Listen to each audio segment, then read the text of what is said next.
নমস্কার সবাইকে। আজকে তোমাদের সঙ্গে শেয়ার করব আলু দিয়ে ডিম কষা। খুব ইজি একটা রেসিপি।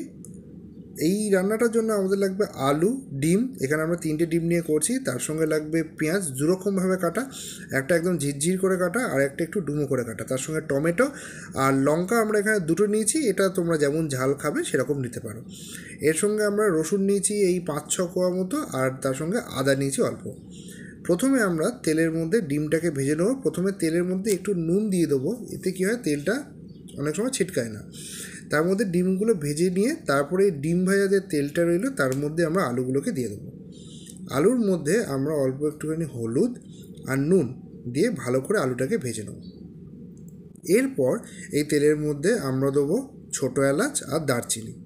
ছোটো এলাচ আর দারচিনি দিয়ে একটুখানি নাড়িয়ে চাড়িয়ে তার মধ্যে আমরা একটুখানি গোটা জিরে দিয়ে দেবো।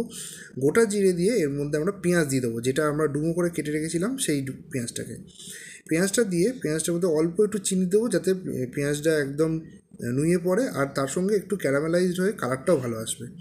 এদিকে আমরা যেগুলো দেখেছিলাম যে টমেটো, আদা, রসুন, পেঁয়াজ, কাঁচা লঙ্কা, এগুলোকে আমরা পেস্ট করে রেখেছি। এই যে পেস্টটা, তার মধ্যে একটু হলুদ, একটু জিরে গুঁড়ো, একটু ধনে গুঁড়ো দিয়ে সেটাকে আমরা নিয়ে দিয়েছি ওই পেঁয়াজ ভাজাটার মধ্যে।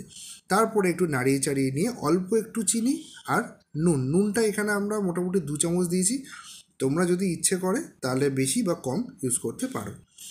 এরপরেতে আমরা আবার নাড়িয়ে চাড়িয়ে নিয়ে মোটামুটি খানিকক্ষণ রাখার পর একটুখানি ওই যে বাটনাটা ছিল, বাটনা যে ধোয়া জল বলতে পারো, সেই জলটা আমরা দিয়ে দিয়েছি, যাতে কোনো রকমভাবে বাটনাটা পুড়ে না যায় সেটার জন্য। তার মধ্যে আমরা ভাজা আলুগুলোকে দিয়ে দিয়েছি। ভাজা আলুগুলো দিয়ে আমরা বাটনাটা দিয়ে ভালো করে কষিয়ে নিয়েছি।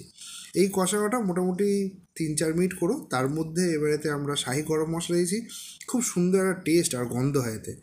এরপরেতে আমরা অল্প একটুখানি জলকে গরম করে সেই জলটাকেও আমরা এই যে আলুটা আর যে বাটনাটা ছিল তার মধ্যে দিয়ে দিয়েছি, দিয়ে আবার খানিকক্ষণ কষাবো। এই সময়তে আমরা কিন্তু ওপরে একটা চাপা দিয়ে দেবো। তারপর যখন দেখব মোটামুটি জলটা কমে এসছে, এর মধ্যে আমাদের যে ভাজা ডিমগুলো রয়েছে সেগুলোকে দিয়ে দেবো। সেই ডিমগুলো দেওয়ার পর একটু নাড়াচাড়া করে আবার আমরা ওপর থেকে ঢাকা দিয়ে দেবো আরও 5 মিনিটের জন্য। 5 মিনিট বাদে আমরা ঢাকনাটাকে খুলে দেখে নেবো আমাদের রান্না রেডি। তোমরা বলো তোমাদের খেয়ে কেমন লাগলো, আর লাইক, শেয়ার, কমেন্ট আর সাবস্ক্রাইব কিন্তু অবশ্যই করো।